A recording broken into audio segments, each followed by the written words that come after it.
เจริญพรศรัทธาสาธุชนญาติโยมทั้งหลายช่วงนี้เป็นวันพระอาตมาขอเชิญชวนท่านทั้งหลายนุ่งขาวห่มขาวเข้าวัดฟังธรรมทำบุญใส่บาตรเพื่อให้เกิดเป็นประโยชน์แห่งตนและเพื่อให้เกิดเป็นสันติสุขแห่งประเทศชาติเรามาแต่ตัวไปแต่ตัวอย่าลืมหาความดีใส่ตัวไปด้วยความดีใส่ตัวอย่างน้อยคือศีลห้า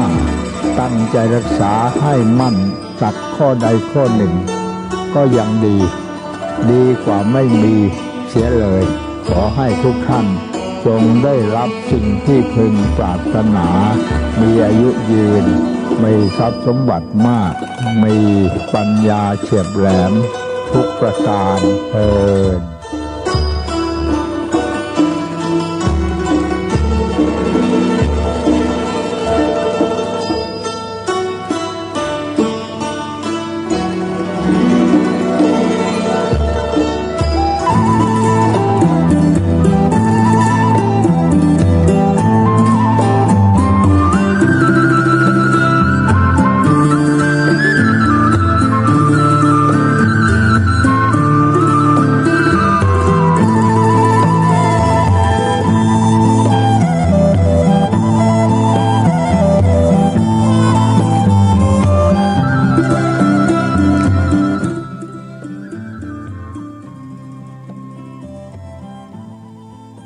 ลุกเจ้าตื่นตัวเจ้าบัวกับหันเยื่องนาพังพร้อมลุกควายบ่ตันหนตางกีดก้อมก้าตัวบ่ต้อมปูนอายจุงเก่งเข้าไว้อย่าไปฮื้อควายต่อหน้าสบายจำไว้เน้อเจ้าจำไว้เน้อเจ้าอรุณสวัสดิ์ธรรมะสวัสดีสวัสดียามเจ้าศรัทธาญาติโยมท่านผู้ฟังยินดีต้อนรับเข้าสู่รุ่งอรุณวันใหม่ไผ่ที่ยังบ่ลุกก็เกียมตัวลุกมาได้แล้วเน้อลุกมาได้แล้วตื่นมาได้แล้วญาติโยมท่านทั้งหลายหลับลุกเจ้ากินผักตังปายหลับลุกขวายกินผักตังเก้าลุกเจ้าได้หลายลุกขวายได้น้อยหลับลุกเจ้าเป็นเจ้าตังหลายหลับลุกขวายปาเฮือลูกหลานเป็นหนี้เป็นค่าเน้อตื่นมาอย่าเน้อลุกมาอย่าเน้อลุกเน้อลุกเด้อลุกตื่นตื่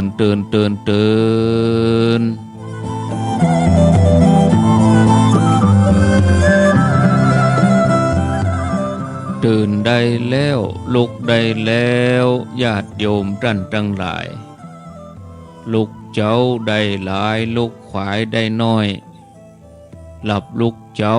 เป็นเจ้าทั้งหลายหลับลุกขวายปาเฮือลูกหลานเป็นหนี้เป็นค่าเน้อหลับลุกเจ้ากินผักตังปายหลับลุกขวายกินผักตังเก้าตื่นมาได้แล้วลุกมาได้แล้วลุกเน้อลุกเน้อลุกตื่น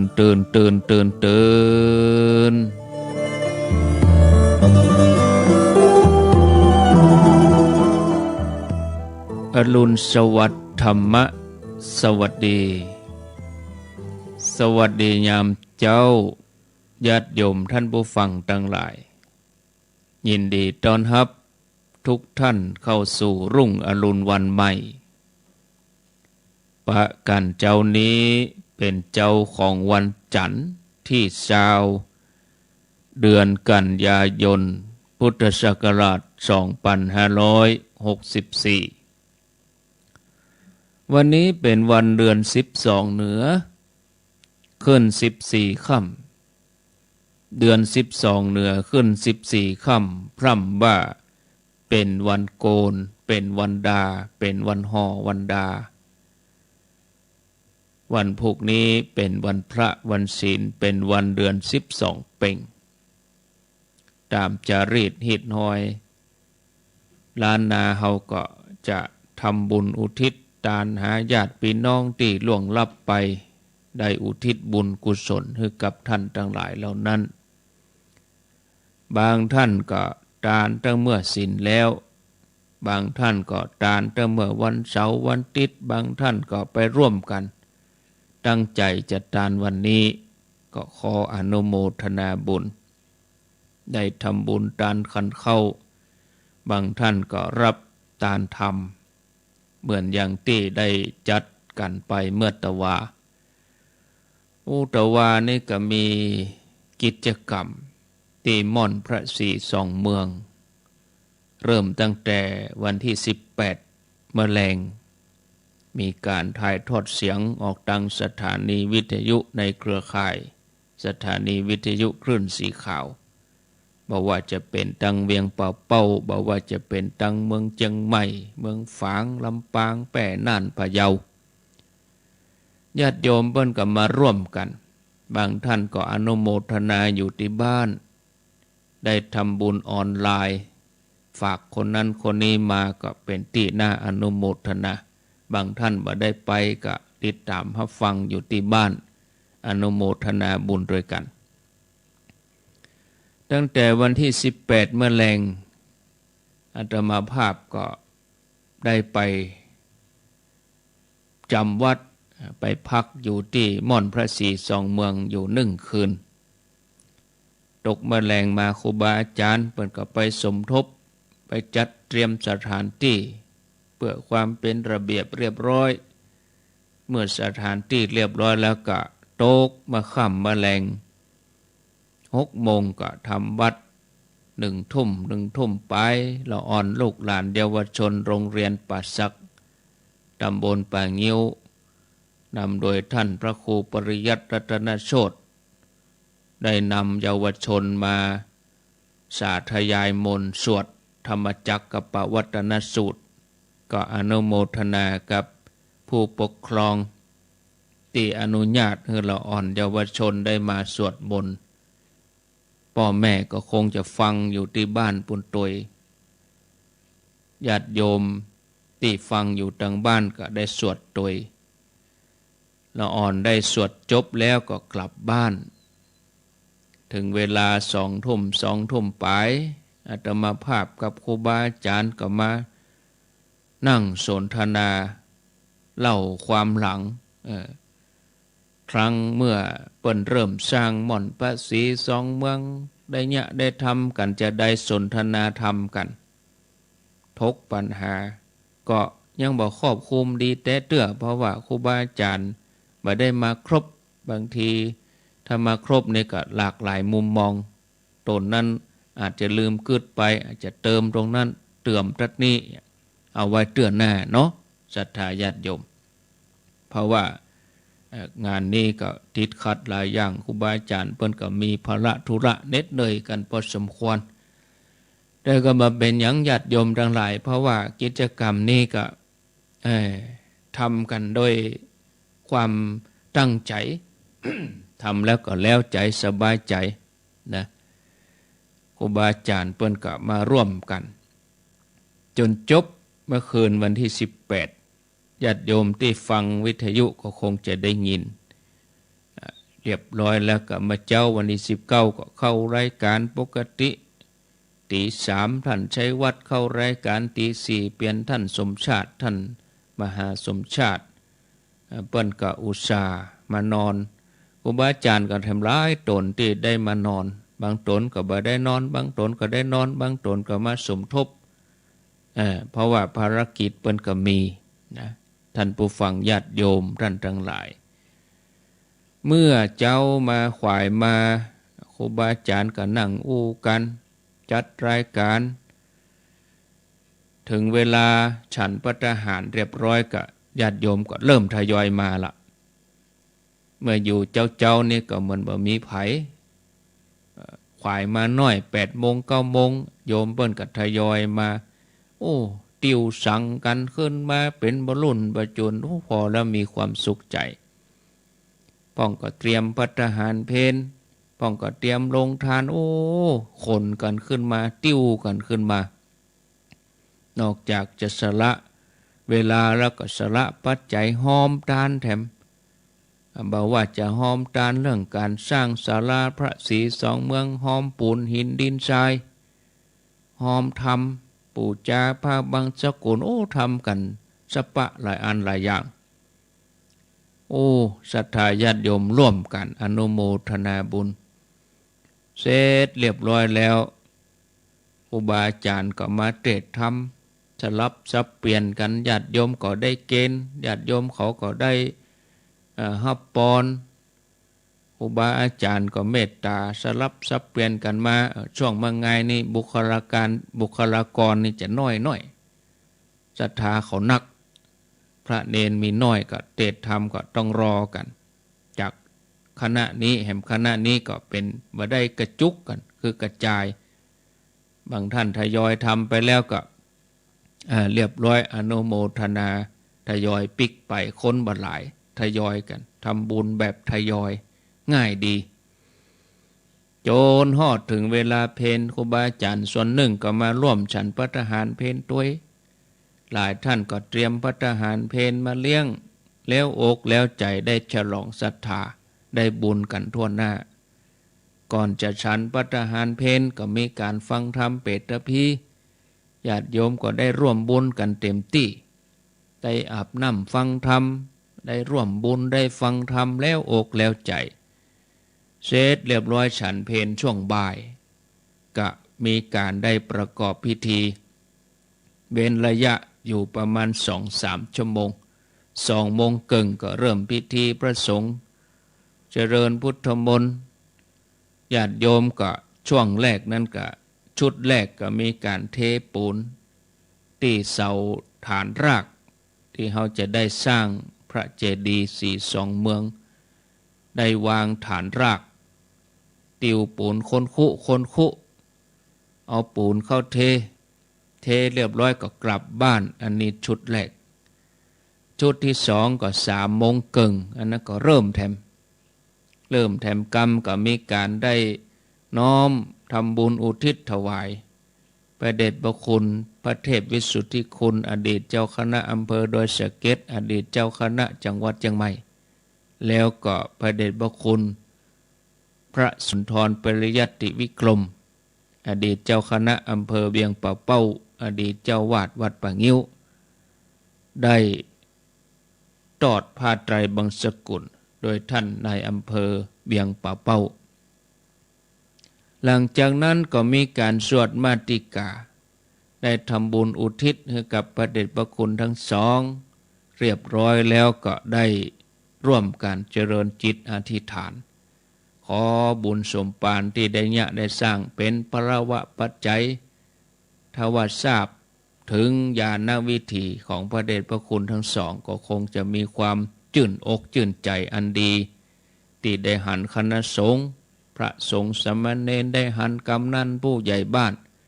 ได้หันพี่น้องศรัทธาญาติโยมร่วมกันอย่างนี้ภาพอดีตที่คนมาร่วมกินร่วมทานคนห่อเข้ากันมากินคนได้มาขนหินขนทรายในอดีตก็ฟื้นขึ้นมาหลายท่านก็มานั่งนั่งเล่าความหลังให้ฟังว่าแต่ก่อนมันลำบากเลยนี้บัดเดี๋ยวนี้เขาสบายขี่รถมาเกินชั่วโมงก็มาถึงชั่วโมงก็แล้วแต่ไก่ใกล้ก็มาถึงแล้วนะการกินก็สบายแต่ก่อนนี้ยากลำบากบัดเดี๋ยวนี้อาหารการกินสะดวกสบายทำบุญก็ง่ายคนบัดเดี๋ยวนี้สบายเรื่องการบุญการกุศลคนแต่ก่อนเพิ่งก็มาเล่าฟังอันนี้ใครได้ฟังอย่างนี้แหมเตื้อนี่จะเอาคนบ้านตัวมานั่งเล่าที่คืนวันที่19นี่เป็นก้ามุมมองของเฉพาะพระสงฆ์แหมเตื้อนี่อาตมาจะเอามุมมองของคนบ้าน ที่เป็นน้อยเป็นนานเลยว่าที่เปิ้นเคยห่วมกับครูบาอาจารย์เก่าๆเอามานั่งอู้กันเมื่อคืนนั้นถ่ายทอดออกสถานีตัวเนาะแหมเตือนนังเกียมไว้ดีๆเนาะศรัทธาญาติโยมเตือนนี้งานมันจนกันหลายงานโจนฮอดทำพิธีเทปูนเทหยังเรียบร้อยปั่นปอนพระสงฆ์วันตาหลวงวันตาน้อยก็จบจากนั้นครูบาอาจารย์ก็ร่วมกันทำความสะอาดสถานที่ก็คงวันนี้ก็คงมีไผขึ้นไปเตือนหรือว่าอาจจะมีครูบาอาจารย์บางรูปเปิ้นอาจจะขึ้นไปยื้อไปใจหรือว่าแล้ว12เพ็งวันพุก2-3 วันไปหน้าก็คงจะได้ไปแห่มกรรมเพราะว่าไปเคลียร์สถานที่ไปสรุปงานสรุปถึง2 งานบอกว่างานวางศิลาฤกษ์แล้วก็งานที่ตะวาตอนนี้เขาก็มาลุยวัดไผ่วัดมันต่อ2-3 วันก่อนก็ไปม่อนที่4-2 เมืองช่วงวัน2 วันนี้ก็วัดไผ่วัดมันก่อนวันนี้วันดาวันพุธวันเดือนเพ็งวันฮือก็กล้วยว่ากันเนาะศรัทธาญาติโยมเรียบร้อยแล้วก็ของถึงหมดนั้นก็มอบให้ท่านในอำเภอพร้อมกับหน่วยงานต่างๆเปิ้นไปจัดแจงของตานทั้งหมดแต่ว่าไผ่ได้ฟังถ่ายทอดเสียงทั้งภาพทั้งเสียงก็คงจะได้ฟังเปิ้นก็ชี้แจงอันยังเป็นยังพระสงฆ์ก็อนุญาตแล้วของทั้งหลายทั้งหมดนั้นก็มอบเป็นสาธารณกุศลเอามอบให้เรียบร้อยไปญาติโยมจบในเวลา 17 นาฬิกามาถึงเต๊ะเนาะ4 โมงเกิงเพื่อจะนั่นนี่มอบต่างๆมอบปัจจัยนั่นนี่เคลียร์นั่นเคลียร์นี่ก็5 โมงนี่ก็คงจะทยอยปิกกันไปนักอันนี้อาตมาถึงวัดตะวาก็ทุ่มเกิงมาถึงก็ส่งน้ำก็พักเลยญาติโยมรับอิ่มดิ2 ทุ่มปลายรับแล้วมาตื่นตี 2 เกิงตี 2 เกิงถ้าว่าแต่คืนนี้ได้จัดรายการแห่งนี้นี่โอ้แต่คืนนี้คงบ่ไหว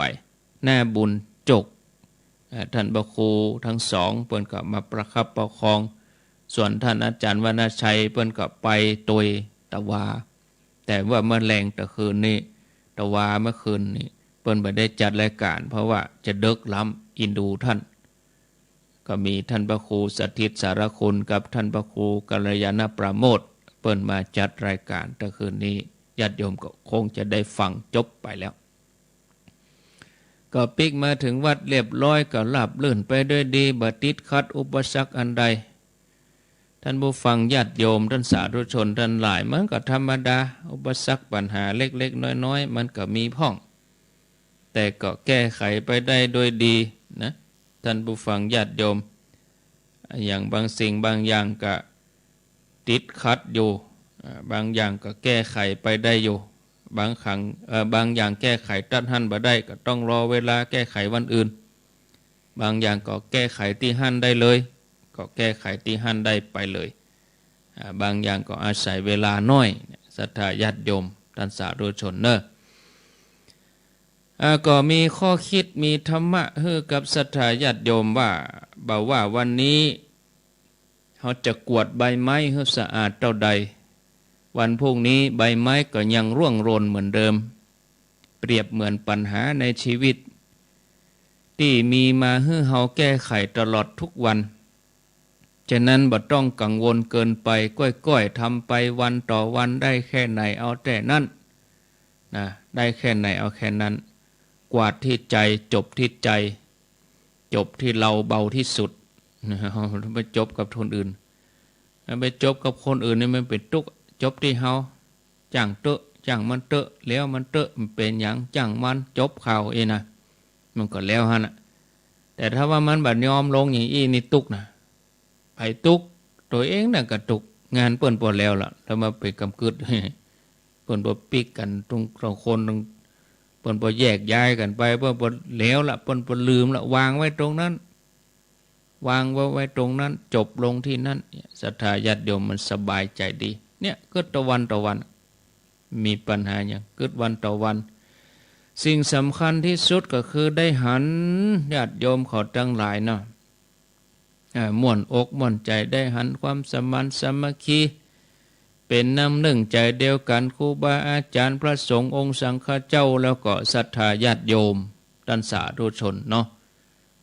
ต่อไปมันก็จะบางท่านมาได้ไปแต่ว่าโอ้บ่ม่วนมันก็งานอื่นก็มีงานต่อไปตั้งหน้ากันจึงจะมีอยู่วันบ่ได้ไปแต่ว่าวันอื่นเขาก็ไปมาแล้วหรือบางอันบ่ได้ไปแต่ว่าก็วันหน้าก็ยังมีเกิดจะอีกแต่ว่าบ่ได้ไปแต่ว่ามันจะบ่ดีไปเลยบ่จ้อยศรัทธาญาติโยมเนาะดีหมดไปได้แล้วก็วันนี้ก็ยังไปได้แถมเขากลัวคนหลายเขาก็ไปวันนี้เหรอไปขนหินขนทรายเขาบ่ต้องกลัวญาติโยมทยอยไปได้ตลอดทุกวันนะบางท่านว่าไปก็กลัวคนหลายก็ไปวันนี้วันบุกวันฮือตึงไปได้ตลอดทุกวันจวนกันไปเป็นสามัคคีหน้าหมู่ความสามัคคีนำทำให้เกิดความสุขความเพียรของหมู่ชนความพร้อมเพรียงทำให้เกิดความสุขนะความสามัคคีก็เลยเป็นคุณธรรมที่จะให้เกิดความร่วมมือร่วมใจกันแล้วก็สามารถรักษาพัฒนากิจการงานหน้าที่ให้เจริญรุ่งเรืองถ้ากุคนมีความคิดมีจิตใจเป็นอันหนึ่งอันเดียวกันไปในทางที่ดีความเจริญตึงกายตึงใจก็ย่อมเกิดกับทุกคนฉะนั้นก็ขอให้ท่านสาธุชนทั้งหลายมันทำให้เจริญเพียรทำให้มันเกิดขึ้นรักษาบ่ให้มันเสื่อมถอยในงานส่วนรวมที่จะมั่นคงต่อไปโดยเฉพาะอย่างยิ่งงานทางด้านพระพุทธศาสนาอันนี้ก็ฝากพ่อแม่ศรัทธาญาติโยมท่านสาธุชนทุกคนทุกท่านเอาละเนาะพ่อแม่ศรัทธาญาติโยมท่านทั้งหลายตอนนี้เวลาตี 5:30อาตมาภาพก็มีรายชื่อก็บ่ได้เอามาเรียบเรียงก็เอาไว้วันพุธวันฮือก็เอามาอ่านส่วนรายชื่อที่หอมในงานนั้นก็แปลว่าจบในงานนั้นไปแล้วนะบ่เอามาอ่านในสถานีละมันก็คือญาติโยมที่เปิ้นหอมคือเปิ้นอยู่ในงานนั้นแล้วเนี่ยได้ยินบ่ได้ยินกับเครื่องเสียงก็ในงานนั้นก็ดังแต่อย่างนึงก็ได้ฟังทางวิทยุเฉพาะที่อ่านนี่ก็คือที่รายละเอียดบางอย่างเนาะบางอย่างที่ควรจะอู้นะเอามาอู้ให้ฟังเพื่อเข้าใจบางอย่างที่มันบ่เรียบร้อยเตี้ยก็อาตมาก็ยังสรุปบ่ได้หลายท่านก็ถามนั่นถามนี่เขาก็บ่ฮู้เพราะว่าแล้วงานแล้วอาตมาก็ปิก ไม่ใช่ว่าเดี๋ยวท่านพระครูจะอู้จะฮู้หมดบ่ฮู้ทุกเรื่องนะญาติโยมแต่มาไม่ใช่จะฮู้ทุกเรื่องแล้วเปิ้นจะโยกชัดให้มันได้ไปฮู้จะได้ก็อยู่ที่ศาลาพุ่นเอาคนก็ถามว่าอาตมาไปฮู้จะได้อยู่ที่ศาลาอยู่ที่ฟ้าที่ฝนตัวก็ฟังวิทยุในงานนี้กำลังแล้วนี่หมัดถามงานหน้าแหมแล้วไอ้เนาะเป็นอย่างเนาะก็แสดงว่าเปิ้นใส่ใจสนใจที่จะทำพักกันพ่องเนาะตั้งนี้ไป3 เดือน4 เดือนก็ย่างพักผ่อนในช่วงพรรษาจากนั้นไปแหมเดือนหลังออกพรรษาญาติโยมเขาก็ลุยกฐินกันไปนะไปตานที่ไหนไปห้อมที่ไหนได้ยินข่าวงานบุญอย่างที่ไหนก็แล้วแต่โอกาสส่วนต่างสถานีนี่ก็คงจะบ่มีอย่างเตื้อเนาะที่จะมาจัดกันเป็นส่วนรวมร่วมกันอย่างงานวัน2 วันนี้ก็คงจะเบาๆซาๆไปเพราะว่าหันใจญาติโยมตั้งนี้ไปถึงฮอดออกพรรษาแล้วก็ไปถึงเดือนนี้ก็คงประมาณ1 เดือนหลังออกพรรษาแล้วก็คงมีอย่างเตื้อตั้งนี้ไปเดือนนี้กันยาเขาก็กันยานี่เขาบ่นับหรอกวันนี้วันที่20แล้วนี่เหลือ10 วันก็หมดเดือนกันยาเขาก็นับตุลาเอาตุลานี่ออกพรรษาแล้วนะศรัทธาญาติโยมออกพรรษานี่วันที่21วันพุธนี่เป็นวัน12 เพ็งแล้วก็ออกพรรษาก็วันที่21 ตุลาพอดีเดือนเกียงเพ็งแล้วก็ จากนั้นออกพรรษาไปแถมถึงเดือนนี้ก็แถม1 เดือนนั่นก็เป็นฤดูกฐินก็ศรัทธาญาติโยมเขาก็ไปทำไปตามวาระโอกาสปุ้นมดกฐินแล้วเขาก็ก้อยมาว่ากันมดกฐินไปสักเดือนก่อนฤดูกฐิน1 เดือนพวกมดฤดูกฐินคือมันเชียงมดญาติโยมเขาก็จะลงตรงลงนาเกี่ยวเข้าเกี่ยวอย่างกันแถมอย่างเนาะคือมันแล้วการแล้วงานดีดักก็ค่อยว่ากันช่วงนี้บ่ต้องถามอย่างเตื้อเลยว่าจะมีงานอะไรอย่างนะเนาะญาติโยมเขาก็ตึงกินตันประจำวัดของตัวเองอยู่แล้วนะก็ขออนุโมทนาบุญตัววันนี้ก็คงจะบ่มีธรรมะอันยังฮือนักแต่ว่าจะฟังญาติโยมทั้งที่ไปตะวาแล้วก็ที่ฟังถ่ายทอดตะวาฟังจนจบก็ตะวาอยู่ถึงเวลาใดโทรมาอู้กันไผได้ไปหรือว่าไผไปวันแรกไผไปวันใดอีเนาะพี่น้องเมืองฝั่งนี่เพื่อก็ได้หินถึง15-16 คิวก่อนเนาะก็วันนี้ก็ได้ไปจ่ายให้ล้านเพื่อละหิน30 คิวเนี่ยตังเวียงป่าเป้าก็ร่วมแรงแข่งขันแจ้งไม่ละปูนก็ร่วมกันเรื่องหินนี่เกินเป้าหินก็30 คิวนี่เป็นเบื้องต้นก่อนเหลือจากนั้นก็ด้วยแรงศรัทธาเขาจากนั้นก็ห้อมกันตั้งหากไปไผกึดจะได้จะไปห้อมดินกี่ก็ไปเองครอบครัวกันก็จวนกันไปเองเนาะบ่มีกิจกรรมอย่างรวมกันอย่างนี้แต่ว่าก็คนก็ทยอยไปนะรูปแบบก็ดีเทปูนแล้วก็ปิกชุด2ก็มาแถม30 เช้าช่วงพิธีเต้ๆก็ประมาณ50 คนเท่านั้นเทปูนแล้วก็ปิกเทปูนแล้วก็ปิกอย่างมีอย่างศรัทธาญาติโยมท่านทั้งหลายนะเนาะป้องป่นไปตั้งเมืองไงอยู่จนถึงเมื่อตอนป้องก็แผ่วแรงปุ่นบางคนก็ติดภารกิจมาได้ฟังถ่ายทอดก็ค่อยถามนั่นถามนี่ไผไปคนนั่นไปก่อคนนี้ไปก่ออย่างเพราะว่าเปิ้นไปทำงานอย่างอื่นก็ถ้าคนที่ฟังอยู่นี่ม่วนกะเปิดละไว้ให้นะเปิ้นเนี่ยยังทำยังหู้หมดเนี่ยแต่ถ้าเขาบ่ได้ฟังนี่เขาก็ค่อยหู้ค่อยหู้อย่างเป็นอย่างก็ไปพอเทปเก่าเอากัน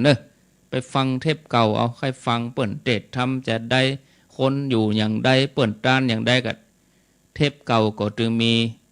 ฟังเข้าไปที่ Facebook ของวัดฝ่ายหิน YouTube ก็มีเข้าไปหันเตอะพอย้อนหลังก็ได้ถ้าเฮาบ่ได้ไปตะวาหรือว่าไปวันก่อนนั้นบรรยากาศก็เสมือนเฮาได้ไปด้วยตัวเองเนาะศรัทธาญาติโยมเอาแล้วพอสมควรเวลา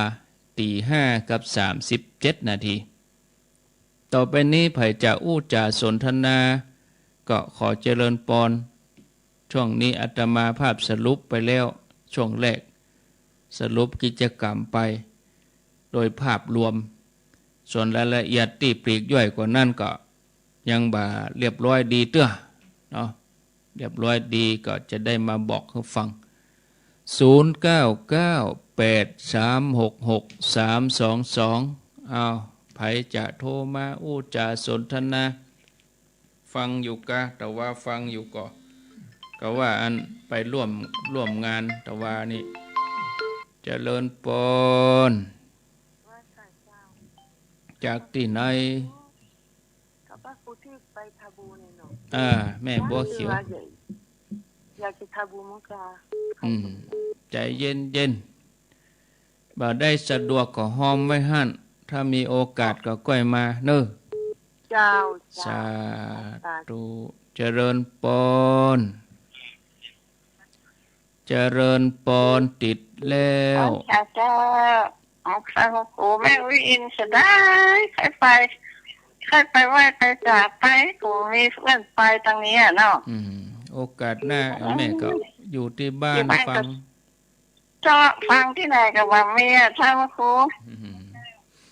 แล้วออกที่ไหนโมออกที่ฝ่ายหินนะกันแม่ที่วัดฝ่ายหิน ก็ฟังแต่ว่าเจ้าฟังวันข้ามก็ไม่ได้ยินนะ ก็ เจ้า ช่วยบ่ได้ละสุดวิสัยเนอะอีแม่เนอะ เจ้าเจ้าไว้จ้าเจ้า ถูก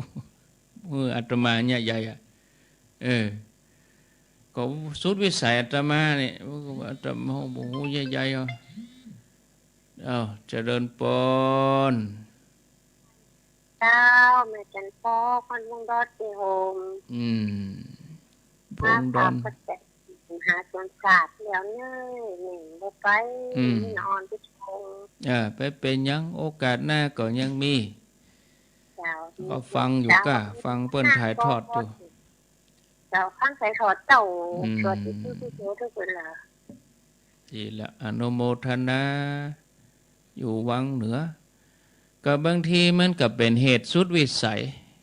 คนเท่าในใครฟังก็จะใครฟังแต่บางทีมันสถานีบางจุดบางแห่งมันก็ไปบ่ครอบคลุมหมดถ้าจะให้เข้าออนไลน์ฟังเน้อก็บ่ฮู้ไลน์มันไปจะได้ฟัง YouTube อย่างเป็นทูบเป็นเทิบเข้า Facebook เน้อเฟซกี่แม่ก็บ่จ้างก็จบข่าวไปบ่ฮู้จะช่วยอย่างใดอย่างใดดีอาตมาอย่างใดถ้าโยมเป็นอาตมาโยมจะให้อาตมาอย่างใดเอาอย่างใดก็อย่างใดก็อย่างใดเอา0998366322เฮือละอ่อนเขาแปลงเฮือกับวิละอ่อนลูกหลานคนหนุ่มจ้างเขาเห็นร้อยฮะเอาแปลงเฟซบุ๊กให้อุ้ยกันมาแปลง YouTube แปลงออนไลน์ให้อุ้ยกันเจริญพรจากที่ไหนได้ยินแล้วจากตังใดได้ยินกับเจ้าได้ยินกะฟังโทรศัพท์นี่กะเจ้าว่าเจ้ามันธนาตัวเนื้อเจ้าไปตัวเจ้าอยู่ที่ไหนไม่ยังเมียนนะเจ้าที่ไหนก็ไม่ยังเมียนสีถ้อยนะเจ้าสีถ้อยแม่สวย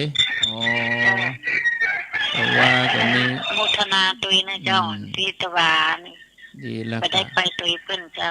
เมื่อคืนก็ฟังฟังตลอดเลยเจ้าว่าดีแล้วอนุโมทนาเนอแม่สวยแต่ก็คนไปจัดหลายละแม่สวยนะอยู่แม่สวยวะจากที่ไหนยังก็วัดแม่คงเหนือแม่คงเหนือสันปะตองเจ้าต้องแกฟังทางน้องดีอกดีใจตัวเจ้าไปโอกาสหน้าเนอะโอกาสหน้าก็ไปร่วมอนุโมทนาบุญแม่คงต่อไปเจริญปนติดแล้วแม่สาวเจ้าโทษจากไหนโทษจากมันห้วยแม่แก้วห้วยน้ำดิบได้ยินแล้วเนาะกำนี้มันได้ยินแบบดังเจ้าก็เร่งขึ้นกะเร่งวิทยุกะบดังก็เร่งขึ้นเร่งวิทยุแถมเนอะสวัสดีก็บดังก็เร่งขึ้นกะเจริญปนไม่สาเจ้าแม่ตัวข้อมใจแต่ว่าที่ไม่ขึ้นไปนะแล้วยายเอาหินขึ้นไปน่ะนั่นก็เปิ้นก็ติ้วเข้าแถวกันไปใส่หลอกฮะเนาะจักหลอกติ้วคันใดน่ะขึ้นไปที่แม่เขาขึ้นไปแต่ว่าน่ะจักหลอกฮะกะหลอกเปิ้นตึงฮะเนาะเปิ้นมีหลอกมีกว้านฮะเนาะใส่หลอกใส่กว้านอยู่จนเมินนำปิติมน่ะก็จะถ้าลงคือเปิ้นปีเปิ้นเข้าตามวาระโอกาสเปิ้นก็ติ้วกันพ่องถ้าคนหลายก็เข้าแถวกันต่อถ้าคนน้อยก็ตักใส่จักหลอกขึ้นมาเป็นจักหลอกเนาะก็ไปเอี่ยวกับเตี้ยวเอี่ยวข่อยก็หันข่อยซะกำกะแม่บ่ได้ข่อยผ่านบ่ต้ามันจังหยังมันสูงนะอาจารย์มันนี่มันดีเย็นกะเตี้ยวว่าเปิ้นเอาหินขึ้นยังไดเปิ้นมีหรอหอมมีหั่นบ่ได้หันทีซะจำว่าฟังอย่าไปปุ้นจะเปิ้นปิดปีกแมวเขามาแวะบ่แม่ก็ว่าปีตัวอันเตียวยังบ่ค่อยเตื้อแต่ยังบ่ค่อยโอ้หน้าบุญไม่ได้หันพระอาจารย์รายการจัดหลายวะดีแล้วก็เอาไว้โอกาสหน้าเน้อเจ้าโอกาสหน้าแม่จะไปอยู่เจ้าโอกาสหน้าจะนิมนต์ไปกุศลไปนั่งเลี้ยงหั่นพ ไข่ไข่หันไผ่ไผ่ไข่ตานกับไผ่ก็จะเอาหนังเลี้ยงหั่นน่ะเนาะเตือนหน้าก่อนเจริญปน ข้าไว้สาข้าพระครู อ้าวป่อบุญมีได้ยินทีแล้วบอก โอ้ชัดเจนดีท่าน ที่ห้วยตองซักนี่นะ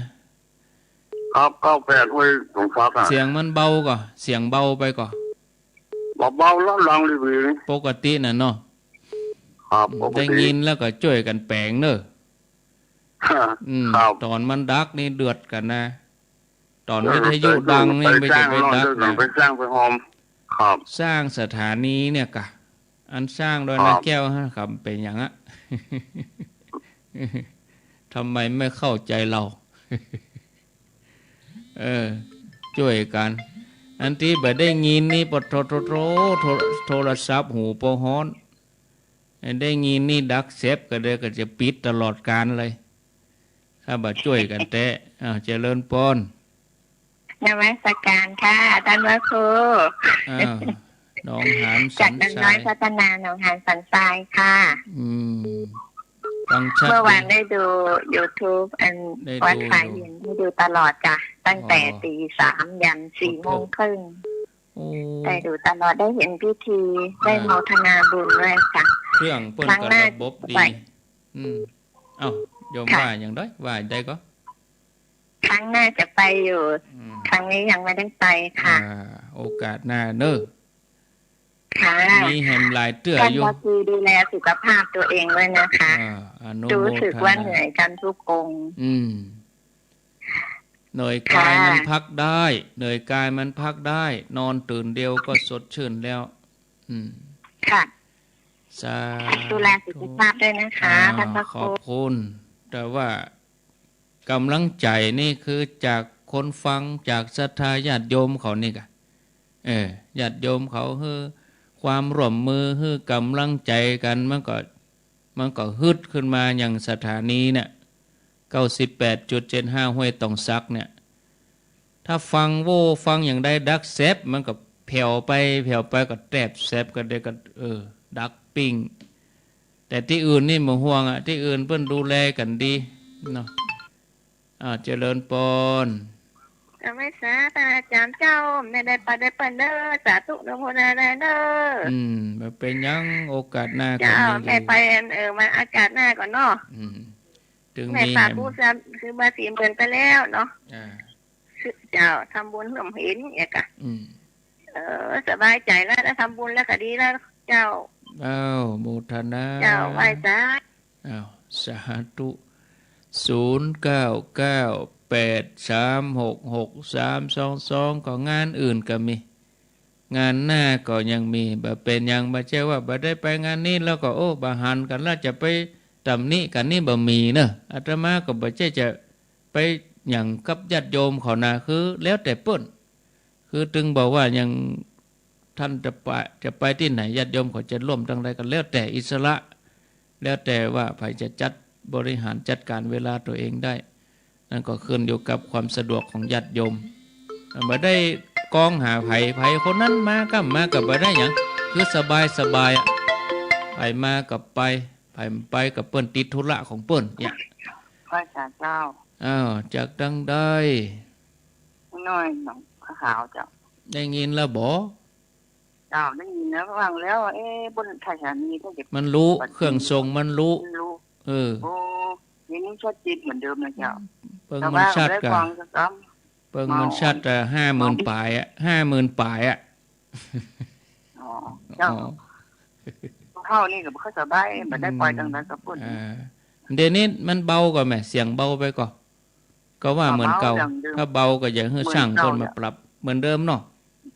เจ้าเหมือนเดิมแต่มันมีกระสุนน้อยชื่อว่าแค่หยัง ไหลบัดจับเฮาไหลบัดจับมากะ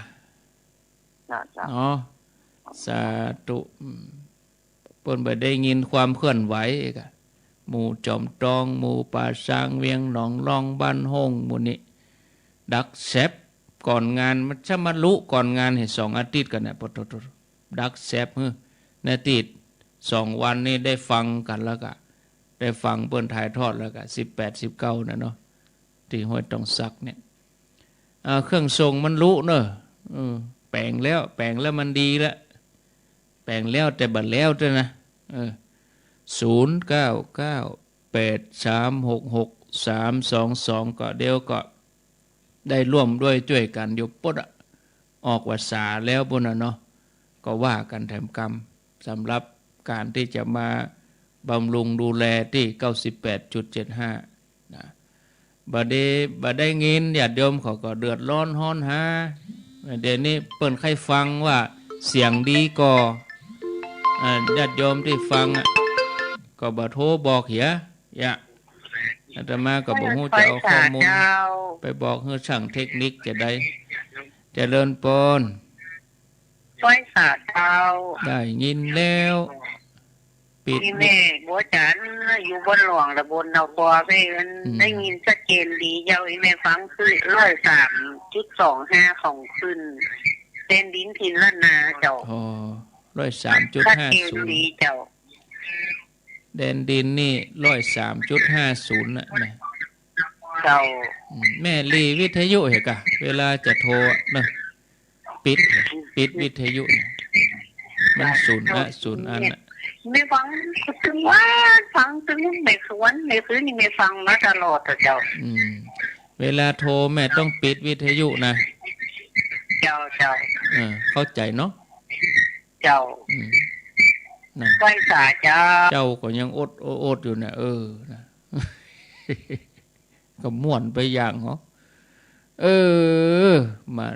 มันมนุษย์มนาคนเฮามันหลายอย่างหลายแบบแต่0998366322เอามีก็เข้ามาจะจาสนทนาญาติโยมฟัง 98.5 ได้เลยยังสายใต้เนี่ยได้ยินก็ได้ยินก็บอกหรอโทรมาบอกกะเจ้าคำไว้สาเจ้าท่านอยู่ปะฮุฟ้าเจ้าได้ยินหรือยังได้ยินแล้วเจ้าชัดเจนมากเลยเบาไปก่อนเบาไปเสียงเบาก่อนเบาเจ้าชัดเจนดีเจ้าตะกี้เปิ้นถ้าจะเบิ่นเล่งวิทยุได้อันนี้โยมเปิดบันทึกเล่งก็ได้ก็ชัดเจนนะเจ้านั่นขนาดว่าเจ้าป่าฮกฟ้านี่อยู่ไกลเหลืองห้วยน้ำดิบก่อนเนาะเจ้าชัดเจนเลยเจ้าขอบคุณเนอะเป็นกำลังใจให้ท่านนะเจ้าทานอ่อนด้วยก้านี่ทานอ่อนด้วยก็หาทานเบาไปกะเสียงก็เบาบางทีก็ไหลบะจับบางทีเขาก็บ่ได้เล่งเนี่ยกะไปตัดสถานีนี่เสียงดังเขาก็ลีลงมันไม่ใช่ระดับเดียวกันโมโลความเฮงความก้อยเนี่ยบางทีสถานีนี่เบาเอาไปไหลจับสถานีนั้นแดดดังไปเขาได้ลีเสียงไหลมาแฮมตี้มันเบาเล่งขึ้นเนี่ยเทคนิคง่ายๆเจริญปนว่าแต่เจ้าท่านพระครูจากดังใดอำเภอฝังบ้านนันทลามเจ้านันทลามมันเมืองฝังกะนันทลามแต่ว่าน่ะดีละตอนที่2เดือนกรรมฐานโมทนาเนอร์สาธุขอบคุณต่อไปเจริญปนกับพระสาเจ้าจากที่ไหนนนใจสารปีนะเจ้านนใจสารปีเจ้าฟังรายการจนจบกันแม่ฟังแต่ว่าจะหนฟังเสียงจบแล้วก็ดูตัวเจ้าเหมือนเขาอยู่ในงานดีเหมือนกันนะเนาะเขามีอย่างเงี้ยอยู่ที่บ้านเขาก็ติดตามได้อะเนาะมีวิทยุให้ฟังมีภาพให้พอก็ดีเหมือนกันนะแต่พอจะนึกสาธุเนอขอบคุณทางทีมงานวัดไฟหินตัวเนี่ยมันเป็นการบริการประชาชนคนที่เปิ้นบ่ได้ไปหรือว่าคนที่เปิ้นไปก่อนหน้านั้นหรือว่าเปิ้นไปแล้วเปิ้นปิกมาบ้านเปิ้นก็ยังตามพอชมได้อยู่บรรยากาศในงานมันก็เป็นงานไปนะศรัทธาญาติโยมท่านทั้งหลาย0998366322เจริญปนจากดังใด โอ้ขออนุญาตกดวางก่อนเฮ้ยโลแสบเกี้ยวหูหมดจากหม่อน42เมืองก็ต้องมาย้ายมาที่ห้วยตองซักนี่แถมต้องมาลุยที่ห้วยตองซักนี่แถมอาตมาก็มันสงสารเจ้า2 เดือนบนมันล้นมาสงสารเจ้าบ้านอย่างก็มันสงสารตงซานขบวนมันขอเพิ่นสารเจ้าตงซานเมืองปานกะแต่ว่าฟังม่วนที่เขาออกจะฟังก็จบฟังที่ไหนสถานีใดฟังอันนี้มันจะสอนเจ้าสถานีอันเนี้ยเนาะฟังอันเนี้ยอีจนจบพิธีฟังเวลาใดแม่ฟังวันค่ำเปิ้นถ่ายวันค่ำกะเจ้าถ่ายทอดวันค่ำนี่ถ้าจะเป็นที่วัดฝ่ายหินวัดฝ่ายหินตรงซ่านนี่เปิ้นก็จะมีกับมาเจ้ากับมาแรงได้กะสถานีเมืองปานเปิ้นก็จะมีกับมาเจ้ากับมาแรงเท่าอันแต่ที่ฟังถ่ายทอดตะวานี่เป็นสถานีฝ่ายหินโมทนาเนอยินทั้งกุโภกเจ้ากับภาษาเจ้าม่วนใจโยมเขามีความสุขใจม่วนใจก็ดีแหละเนาะเจริญปอนภาษาเจ้าว่าไปเลยไม่เกี่ยวบังกอกนะท่านนี่ชัดเจนเจ้าฟังสถานีไหนมันนั้นวาง103นี่เดียวถ้าจะเป็นแดนดินถิ่นล้านนาแดนใช่เจ้าว่าได้ยินมันนั่นโน่นเนาะแม่วันเป็นมีอย่างแม่วันแบบมีเปิ้นก็เอาก้าเอาขายครัวขายอย่างเปิ้นกับแม่วันเจ้าแต่ต้นเจ้าได้สวดมนต์ตัวแล้วเปิ้นก็ถ่ายวันนี้แม่จะโอนเป็นเด้อเพราะธนาคารมันยุดตัวมาเป็นยังแม่นะนี่แม่จะโอนเป็นเด้อชัดเจนเจ้าก็วันผูกวันเฮก็ได้ก็แต่ว่ามันก็ไปได้อย่างแต่ว่าเป็นวันอาทิตย์เป็นวันติด0998366322ก็บางท่านเปิ้นฟังเปิ้นก็ติดตามเปิ้นอยากร่วมด้วยกันโตวันแต่ว่านี่เป็นวันวุ่นเหมือนกันแต่มาละค่ำได้ฉันเข้าก็เตียวลงไปเข้าห้องน้ำมาได้ก็คนนั้นก็เอาปั่นป้อนคนนี้ก็ปั่นป้อนว่าขอไปฉันเข้าอีกก่อนมันแม่จะปิกแล้วเอวเจริญปอนติดแล้วไอ้สาเจ้าพระครูเจ้าติดแล้วเนอติดแล้วได้ยินแล้วนี่นะเจ้าอยู่ที่ไหนเด็กจะลุ้นทุกนี้จะซ่อนอำเภอเวียงปานเจ้าใจซ่อนฟังชัดดีเนาะชัดเจนดีเนาะยมแหนทั้งแก่เนี่ยเจ้าตอนนั้นตี 3เขาเจ้าถึง6 โมงแหนเนี่ยถึงด้วยเอาไปตามขันเข้าตัวดีเปิดละไว้หันเนาะเจ้าแม่กระสวดมนต์ตัวโมทนาเนอแม่เนอเจ้าพ่อแบบไงแม่ก็ไปพัฒนาเนี่ยแม่แม่สันไลขนาดเป็นยังปิกมาก็มาฟังต่อแฮมน่ะเจ้าแต่ว่าพัฒนาวันขำเจ้าโมทนาบุญเรเนอร์หมดเวลาจะมาขอเวลาตัวอีกคน